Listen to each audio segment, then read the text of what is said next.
सांगली जिल्ह्यामधील उरुण ईश्वरपूर या ठिकाणी शरद पवार यांच्या राष्ट्रवादी पक्षानं पदयात्रा काढली। नगराध्यक्ष आणि नगरसेवक उमेदवारांच्या प्रचारासाठी आमदार जयंत पाटील यांच्या नेतृत्वामध्ये ही प्रचार यात्रा काढण्यात आली। उरुण ईश्वरपूर नगर परिषदेवरती राष्ट्रवादी काँग्रेस शरद पवार पक्षाचे उमेदवार निवडून देण्याचे आवाहन देखील त्यांनी जनतेला केले आहे।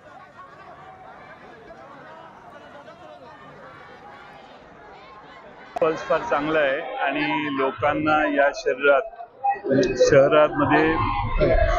परिवर्तन हवं आहे आणि लोकांचा निर्णय पक्का लोकांनी केलेला आहे। मला खात्री आहे की आमचे नगराध्यक्ष आणि बहुतेक सगळे नगरसेवक निवडून येतील। एबीपी माझा, उघडा डोळे बघा नीट।